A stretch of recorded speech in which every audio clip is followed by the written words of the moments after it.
You know that feeling, right? You're standing in front of your closet and you ask yourself that same old question. What am I going to wear today? It feels like such a simple choice, but what we pick out, well, it's telling a story, whether we mean to or not. And that's exactly the story we're going to get into. So seriously, think about it. What story did your clothes tell today? Did you go for the sharp professional look, ready to take on the world? Or maybe the comfy, creative vibe because you were all about ease? Every single outfit is like a silent introduction, a handshake you give to everyone you meet before you even say a word. Okay, let's picture a scene. I'm sure this is going to sound familiar. A couple's getting ready for a dinner party, and of course, they're running late.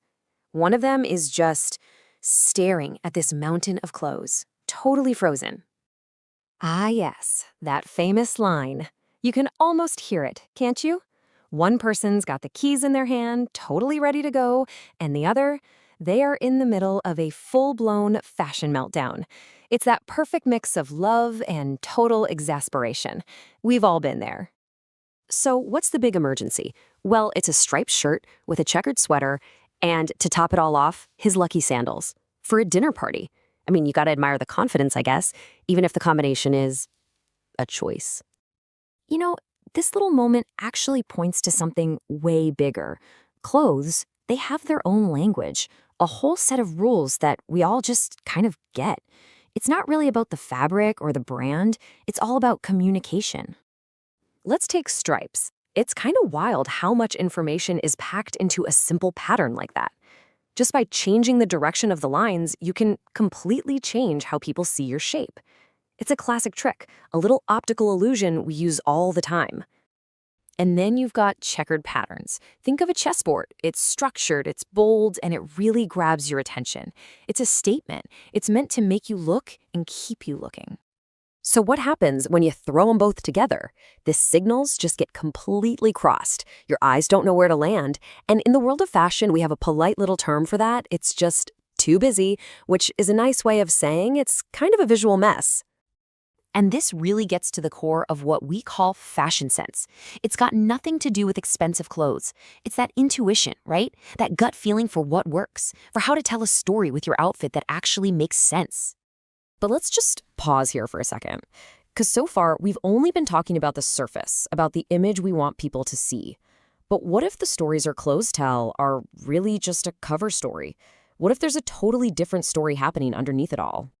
I mean, think about all that work, finding the right shirt, the shoes that match, making sure the patterns work. It's all about building this external person, a version of ourselves that looks like they have it all together, confident and control.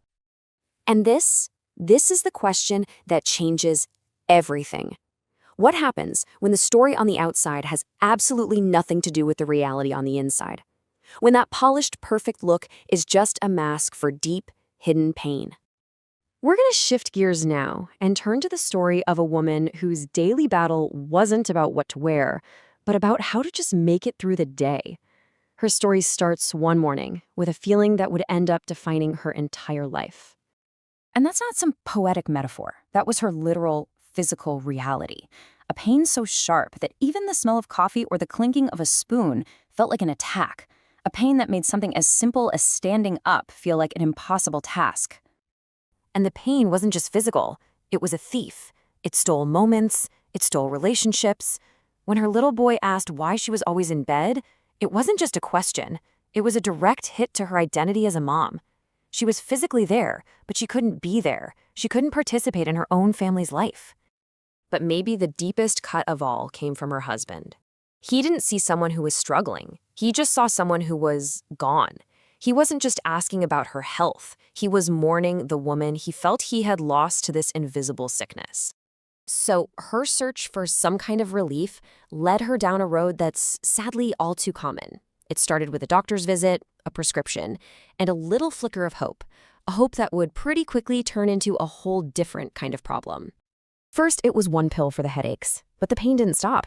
So the doctor added more pills, this time for stress. When that didn't help arrest, he added pills for sleep. Every new symptom was just met with another bottle, another prescription. And here's the tragic part. The treatment wasn't even working. The original pain, it was still there, this constant shadow. But now it had friends, a whole bunch of side effects from the medication itself. This crushing fatigue, a slowness in her body that made her feel like a total stranger to herself. And that brings us right back to where we started, back to the stories we see and the ones we don't. We see the carefully picked outfit, we see the smile they're forcing, we see all this effort to just seem normal. What we don't see is the box of pills on the counter or the quiet, brutal war being fought on the inside. This is the heartbreaking end of her search. That mountain of medicine, it didn't heal her, it just changed her. It turned her into someone else, a slower, weaker, more distant version of the person she used to be. The solution had become its own kind of prison. We started this whole conversation with something as simple as picking out an outfit. But her story, it forces us to look so much deeper than that. It really makes you ask, how often do we actually see the people standing right in front of us? The invisible stories of pain and struggle and incredible strength they carry with them every single day.